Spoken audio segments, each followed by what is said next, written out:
Hey YouTube, Scott Off-Road, how you doing today? Well, today we're wiring in the heaters for the seats and then a USB port in the back of the Jeep. What I do is I go buy a fuse panel or a fuse block, much like this one here, and try to get them when you buy them so the fuses match the size in your vehicle. The one I have currently in the Jeep, which is this one right here, is a standard ATC blade fuse, and it works great.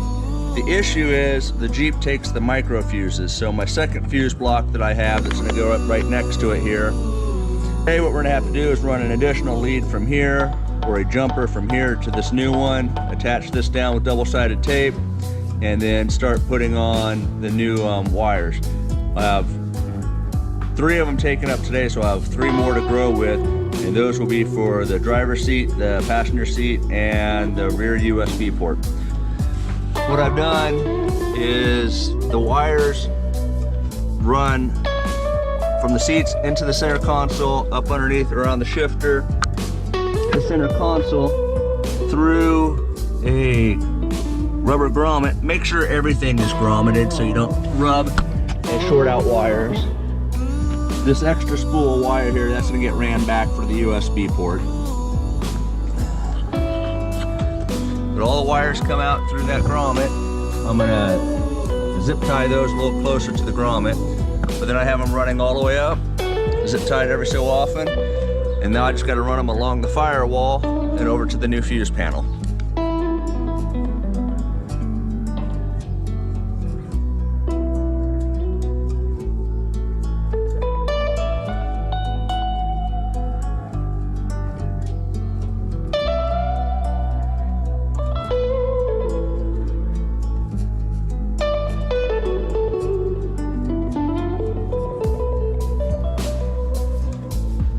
Make sure you get wherever you're putting your double-sided tape nice and clean.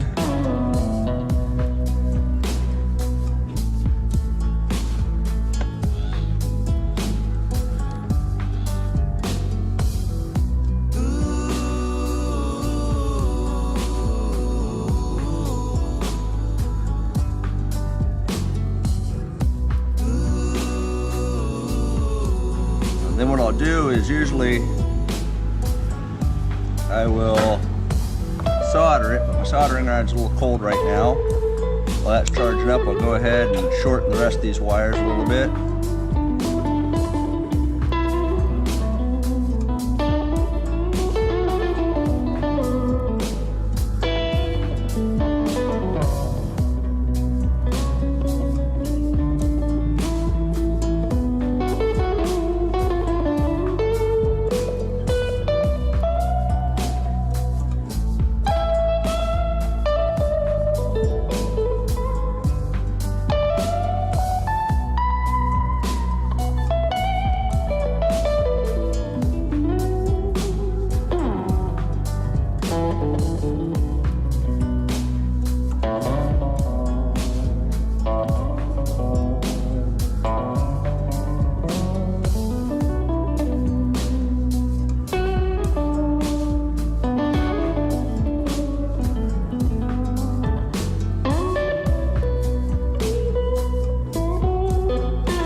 There we go, it's all wrapped up. I've got all my fuses in for my main fuse panel, which is my rock lights, backup LEDs, my switch panel, front locker, A-pillar, and rear locker. And then I've got my driver's seat. I need to go get some fuses for the passenger seat and then a fuse for the back USB. However, I haven't wired that yet. Everything's all nice and neatly done. Now to go inside and finish up where I'm going to put the USB port.